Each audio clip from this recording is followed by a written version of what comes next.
Rayvanny ameandika historia kubwa kimataifa baada ya wimbo wake O Mama Tetema kufikisha unit milioni 80 nchini India na kutunukiwa vyeti 8 hadhi ya dhahabu na India Music Industry maarufu kama IMI kwenye mfumo wa India, na unit milioni 10 sawa na goldi moja, hivyo kufikia unit milioni 80 kuna maanisha kuwa wimbo huo umepata goldi mara 8, mafanikio ambayo wasanii wachache sana duniani kufikia na ni nadra mno kwa msanii kutoka Afrika Mashariki.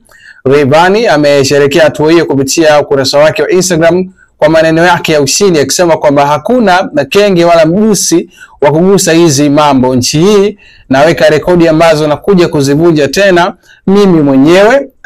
Akiandika Tetema ya Colombia ilipiga goldi moja USA na hii imepiga mara 4 India. So Rayvanny wimbo wake huu mpya ambao ameshirikiana na Nora Patey, Shreya Ghoshal, Vishal Mishra, Sanjay pamoja na Busham K ndiye ambao wamehusika hapa.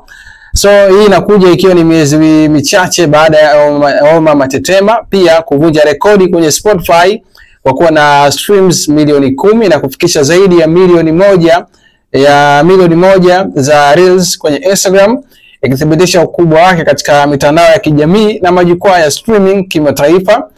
Kwa sasa Rayvanny anaendelea kuonyesha kuwa ni msanii wa kiwango cha dunia akibeba bendera ya Tanzania kupitia Global na kuthibitisha hadhi yake kama mmoja ya wanamuziki wanaongoza kupenya kwenye masoko ya kimataifa. Si tu hapa nyumbani Tanzania, Rayvanny anadhihirisha kuwa yeye ni mmoja wa wasanii ambao wamefanikiwa sana kwenye soko la kimataifa hasa pale nchini India.